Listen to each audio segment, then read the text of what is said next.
Dans tout couple, on peut dire, puis là on va l'imager comme ça, il y a un homme et une femme, où on peut dire un roi, une reine qui veut bâtir son royaume. Et ça, évidemment, c'est en opposition au royaume de Dieu. Mais un couple chrétien qui se soumet à Dieu, c'est simplement se soumettre au roi des rois et au Seigneur des seigneurs, et ça va accomplir l'idéal divin pour le couple.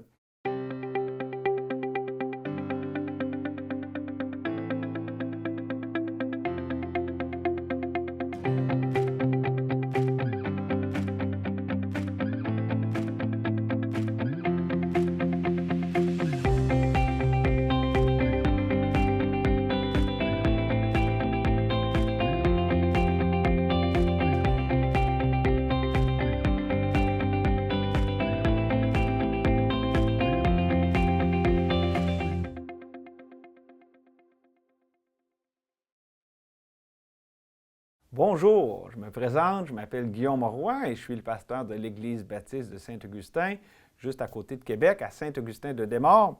Je suis content de présenter une série. Il m'a été demandé de présenter une série sur les couples. Et donc, c'est ce que je vais faire dans 4 messages différents où est-ce qu'on va explorer différentes facettes de la vie de couple. Mais avant, j'aimerais qu'on puisse lire un passage des Écritures qui va vous aider à comprendre exactement la teneur de cette série. Alors, on peut lire dans Jean au chapitre 4, verset 23, « Mais l'heure vient, et elle est déjà venue, où les vrais adorateurs adoreront le Père en esprit et en vérité, car ce sont là les adorateurs que le Père demande. Dieu est esprit, et il faut que ceux qui l'adorent en esprit et en vérité. » Peut-être que vous allez vous demander, c'est quoi le rapport de versets comme ça ici sur l'adoration avec la vie de couple? En fait, il y a vraiment un lien très important. Si on se demande qu'est-ce qu'il y a à voir, il y a tout à voir parce que le cœur, la disposition de notre cœur est au cœur de la guerre spirituelle, de la vie de couple dont nous allons parler à travers cette série. Et je vous explique en bref. Dans tout couple, on peut dire, puis là on va l'imager comme ça, il y a un homme et une femme, où on peut dire un roi, une reine qui veut bâtir son royaume. Et là, je parle lorsqu'on pense à nous, là, seulement. Et ça, évidemment, c'est en opposition au royaume de Dieu. Mais un couple chrétien qui se soumet à Dieu, c'est simplement se soumettre au roi des rois et au Seigneur des seigneurs. Et ça va accomplir l'idéal divin pour le couple, la soumission à celui qui est notre tête, Jésus-Christ, celui qui est la tête de l'Église et du couple. Et donc, c'est dans ce sens-là que nous allons développer les choses dans cette série sur la question de l'adoration vraiment.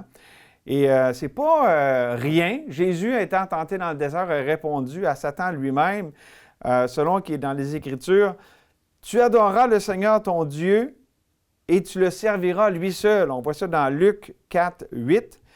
Et donc, c'est quoi l'adoration? C'est le dévouement, l'inclinaison de notre cœur face à Dieu. Où c'est tellement bien dit dans ce verset des Écritures, « Je demande à l'Éternel une chose que je désire ardemment. Je voudrais habiter toute ma vie dans la maison de l'Éternel pour contempler la magnificence de l'Éternel et pour admirer son temple. » Ça, c'est le psaume 27 au verset 4. On va voir ça dans le prochain message, mais ça nous donne vraiment ici, c'est quoi qui est au cœur de l'adoration? C'est un désir pour Dieu, sa présence, être en sa présence. Et donc, on va développer ça à travers ce qu'on va voir dans cette série. Mais j'aimerais juste vous dire que mon approche ne sera pas conventionnelle comme souvent ce qu'on peut voir dans la littérature chrétienne ou dans le monde chrétien lorsque nous parlons des couples. Je veux sortir des sentiers battus en ce que j'aimerais qu'on regarde ensemble les choses dans une perspective différente, mais foncièrement biblique. Parce que c'est possible, en voulant faire le bien, d'avoir même une attitude qui s'en va à la mauvaise source. Ou pour reprendre les mots de Jérémie dans Jérémie 2,13, « Car mon peuple a commis un double péché. Ils m'ont abandonné, moi qui suis la source d'eau vive, pour se creuser des citernes crevassées qui ne retiennent pas l'eau. Et donc, c'est ce que j'aimerais qu'on fasse ensemble, considérer Dieu, notre source de vie, au centre de la vie de couple. Et donc, je veux avoir une approche différente de celle qu'on voit souvent, c'est-à-dire une approche anthropocentrique, centrée sur l'homme, mais plutôt, j'aimerais avoir une approche christocentrique ou théocentrique, centrée sur Christ, sur Dieu. Et je crois que c'est tellement important. Pourquoi? Parce que Jésus lui-même est la clé d'un mariage réussi. Des fois, on va voir cette clé pour un mariage réussi, selon ci et selon ça, selon tel auteur. Jésus est la clé. Il y en a un seul et c'est lui, et c'est de demeurer en lui. Et pour le dire dans d'autres mots, au lieu de voir le comment de la vie de couple, comment avoir un couple heureux, on va voir le qui de la vie de couple. Qui est celui qui nous rend heureux, qui est le bonheur dans la vie de couple? Et donc, c'est important qu'il soit non pas accessoire dans une vie de couple, mais central. Il est la raison même, comme dans Éphésiens, hein? Christ est le chef de l'Église et ça, c'est illustré, c'est lui qui est la tête de l'Église et c'est illustré par la vie de couple, comme on le voit dans Éphésiens au chapitre 5. Donc, dans ce premier message, j'aimerais un peu, si vous voulez, mettre la table, établir les choses pour le reste de la série, avec des choses de base sur la question de l'adoration. Nous allons considérer ensemble 3 éléments essentiels à comprendre pour expérimenter une vie d'adoration. Donc, mon titre, c'est « Une vie d'adoration ». D'abord, si on veut expérimenter une vie d'adoration, ça nous prend simplement un désir d'adoration. Je relis le verset que j'ai lu tantôt dans le psaume 27, verset 4. « Je demande une chose à l'Éternel que je désire ardemment.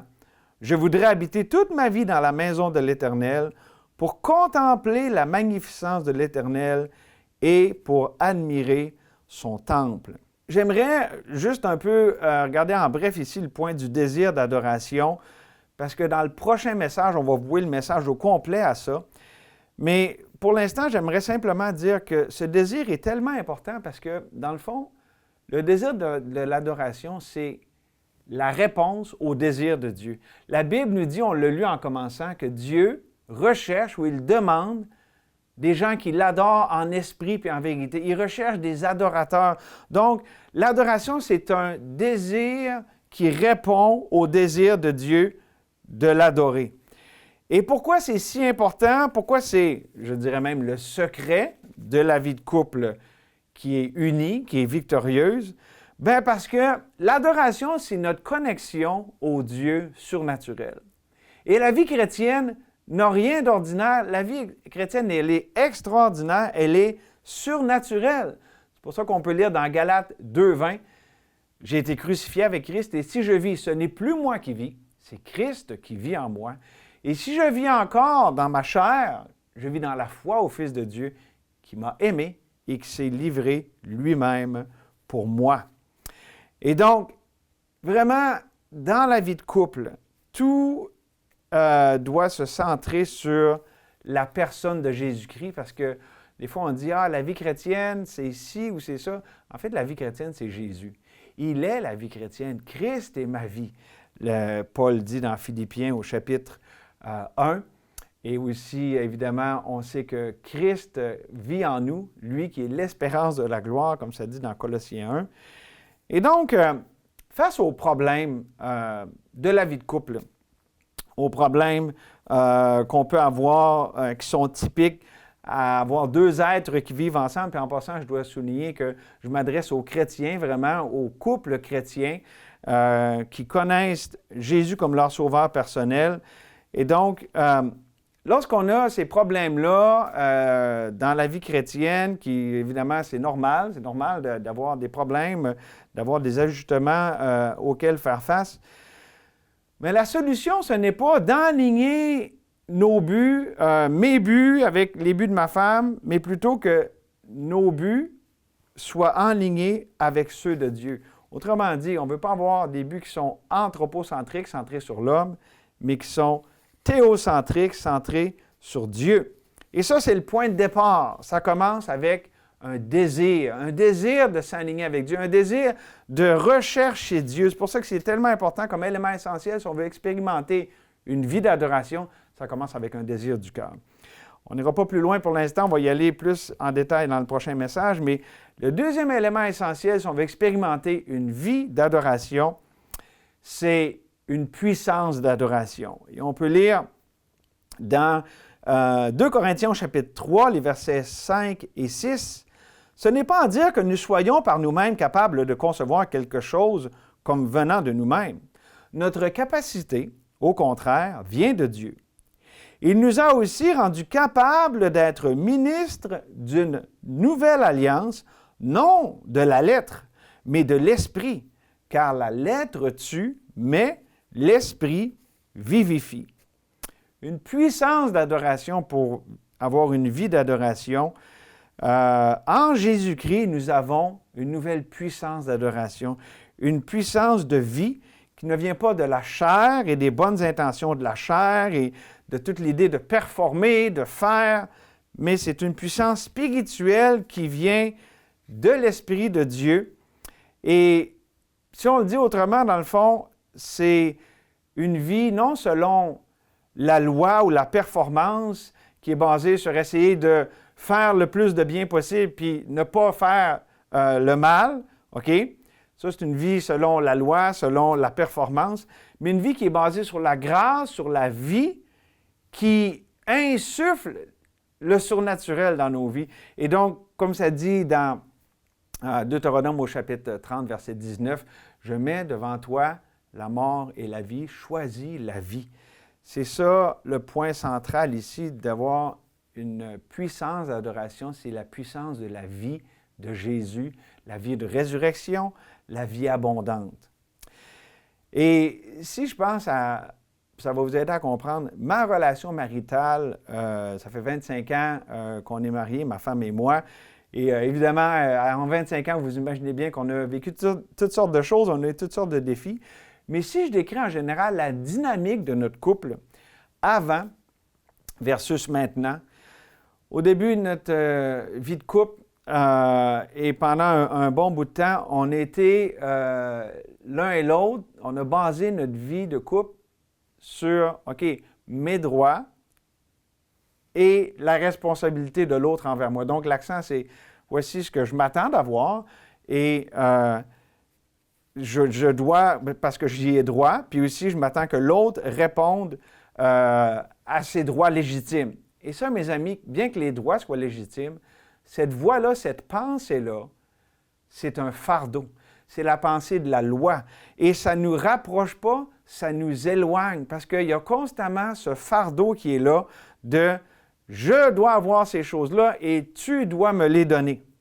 Mais maintenant, notre façon de voir la vie chrétienne en général, parce que notre adoration a changé, mais aussi la vie de couple, elle est changée, elle est basée maintenant sur mes devoirs envers l'autre, ce que moi, je dois faire, ce que je veux faire pour l'autre, évidemment en réponse à qui Dieu est pour moi, et comment je suis même prêt à souffrir parce que des fois, l'autre ne répond pas à mes besoins. Je n'ai pas toujours ce que je veux de l'autre, mais je suis prêt à l'accepter parce que j'attends que Dieu fasse son œuvre dans la vie de l'autre. Et ça, c'est libérateur.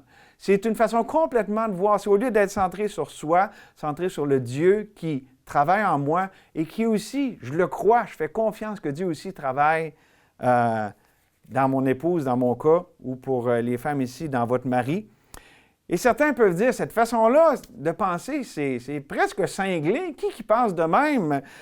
En fait, oui, c'est une façon qu'on peut dire cinglée pour le monde, mais c'est les voies de Dieu. Et les voies de Dieu ne sont pas nos voies.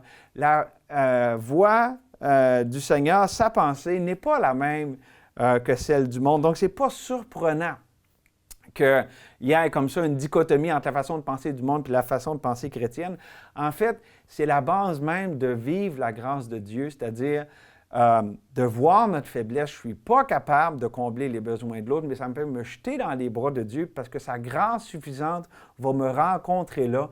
Et donc, si je me concentre sur mes devoirs envers l'autre, je vais me rendre compte que je ne suis pas capable de le faire, mais si je me tire dans les bras de Dieu, il va me donner la grâce dont j'ai besoin pour vivre cette vie où est-ce que je veux être une bénédiction pour l'autre. Donc, le centre d'attention n'est plus ce que je veux recevoir, mais ce que je donne, ou je devrais dire comment je donne Jésus qui vit en moi en tant qu'enfant de Dieu.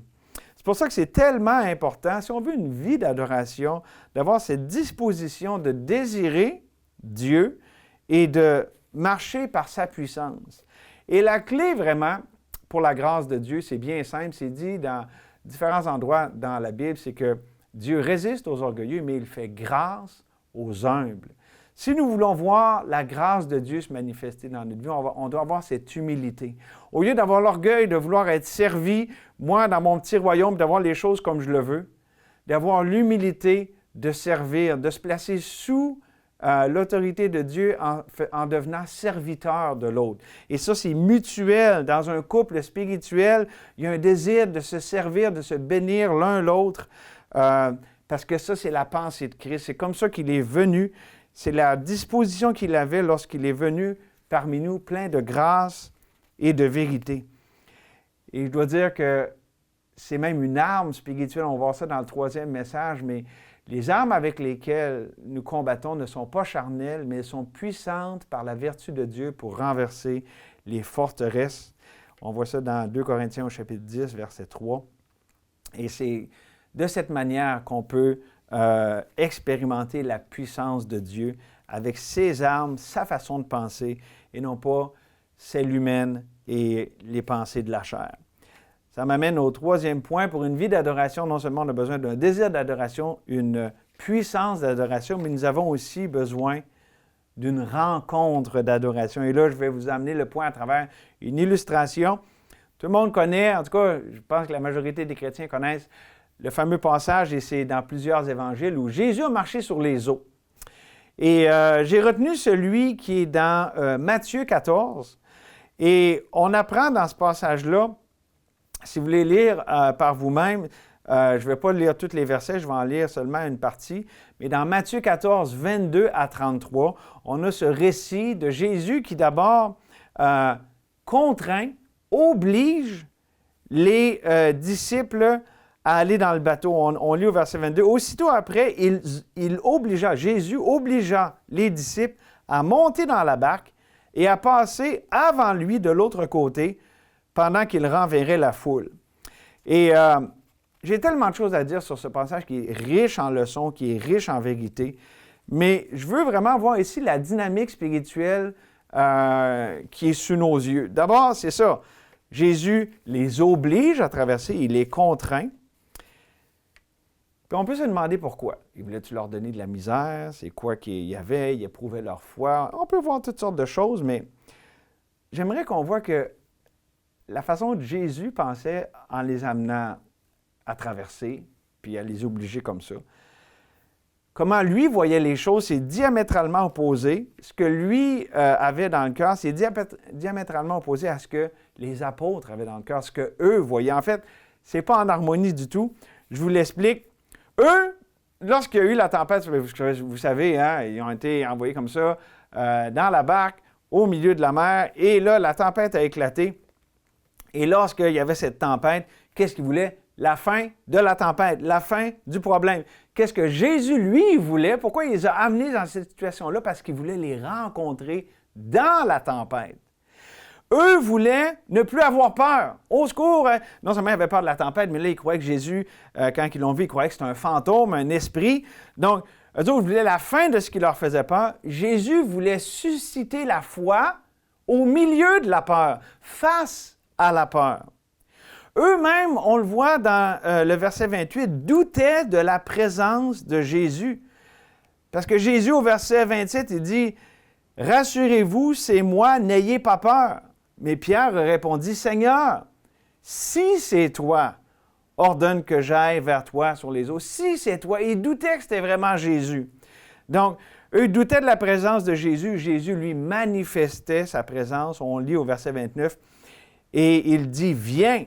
Pierre sortit de la barque et il marcha sur les eaux pour aller vers Jésus. Donc, il a vraiment prouvé que c'était lui qui miraculeusement marchait sur les eaux. Eux aussi, dans cette tempête, ils voulaient la fin de la souffrance. Ils voulaient la fin de ce problème, de cette tempête. Jésus voulait commencer une nouvelle vie de foi, d'adoration surnaturelle. On voit au verset 33 comment tout ça se termine. Ça dit, ceux qui étaient dans la barque vinrent adorer Jésus et dire, « Tu es véritablement le Fils de Dieu. » Voyez-vous, il y avait complètement des buts différents ici entre ce que Jésus recherchait avec tout cet épisode et ce qu'eux voulaient. Et Jésus ici, on peut faire un parallèle aussi avec ce que l'Éternel fait avec Job dans l'Ancien Testament. Il voulait se révéler à eux dans le milieu de la tempête, dans le milieu de leurs circonstances.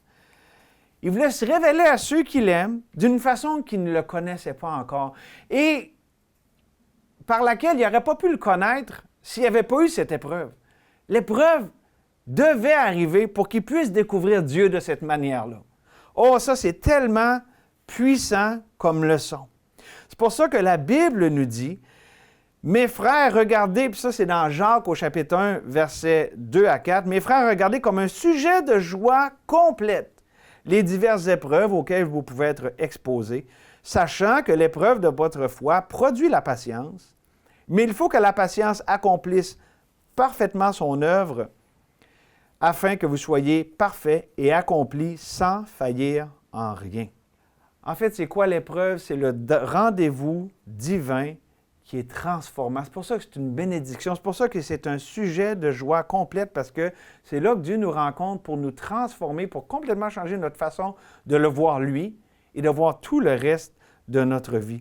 C'est comme ça qu'on croit dans la grâce et dans la connaissance, connaître une connaissance relationnelle de notre Seigneur Jésus-Christ, comme ça dit dans 2 Pierre au chapitre 3, verset 18. Je reviens avec cette question que peut-être vous vous posez. C'est quoi le rapport de tout ça, ce qu'on a vu, sur l'adoration, sur une vie d'adoration? C'est quoi le rapport avec la vie de couple?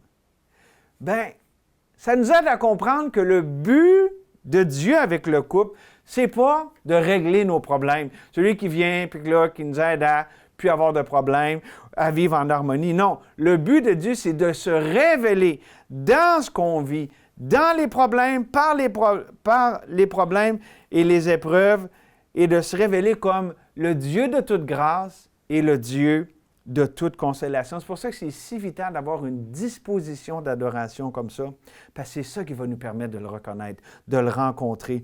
Il se révèle, mais c'est notre disposition d'adoration qui va nous aider à le voir. Et comme dans le psaume 34, « Sentez et voyez comment l'Éternel est bon. Heureux l'homme qui cherche en lui son refuge. » Et Pierre cite cela en disant, « Si vous avez goûté que le Seigneur est bon » dans 1 Pierre, chapitre 2, verset 3. Et ça, évidemment, ça va produire toutes sortes de bons fruits dans la vie de couple. Et évidemment, le fruit de l'esprit, les fruits de la justice. Et ces choses se manifestent lorsque nous avons la disposition d'une vie d'adoration, avec un désir d'adoration, par la puissance d'adoration, en rencontrant le Seigneur, une rencontre d'adoration. Et j'ai retenu aussi à ce sujet-là 2 Corinthiens chapitre 4, versets 6 et 7. « Car Dieu qui a dit « La lumière brillera du sein des ténèbres » a fait briller la lumière dans nos cœurs pour faire resplendir la connaissance de la gloire de Dieu sur la face de Christ. Nous portons ce trésor dans des vases de terre afin que cette grande puissance soit attribuée à Dieu et non pas à nous. » Donc, est-ce que vous voyez un peu mieux pourquoi l'adoration est si centrale, vitale dans une vie de couple? J'espère que ce message vous a aidé à mieux le saisir et à être convaincu de l'importance d'une attitude d'adorateur. C'est ce que Dieu recherche, des adorateurs qui l'adorent en esprit et en vérité. Et je veux terminer en priant la parole de Dieu, avec des passages qui nous invitent à Dieu, puis je vous invite à répondre à ce qu'on a vu ensemble dans la parole de Dieu, avec ces prières devant Dieu comme étant votre dépendance, votre expression de votre dépendance envers Dieu, non seulement pour votre couple, mais pour l'ensemble de votre vie.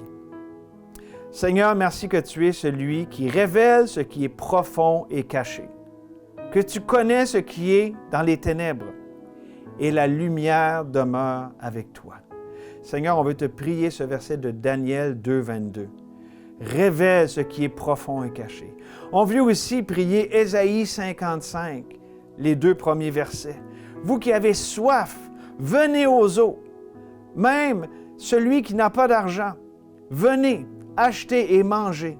Venez acheter du vin et du lait sans argent, sans rien payer. Pourquoi pesez-vous de l'argent pour ce qui ne nourrit pas? Pourquoi travaillez-vous pour ce qui ne rassasie pas? Écoutez-moi donc, et vous mangerez ce qui est bon, et votre âme se délectera de mets succulents. Oui, Seigneur, qu'on ait soif de toi. Seigneur, tu rassasies pleinement, parfaitement, et une âme rassasiée est une âme qui déborde. Et c'est ça le secret de la vie chrétienne, c'est Christ en nous, c'est déborder de Jésus. Et finalement, je te prie, Seigneur, pour ce beau verset, tout simple mais comment puissant de Jérémie 29, 13. Vous me chercherez et vous me trouverez si vous me cherchez de tout votre cœur.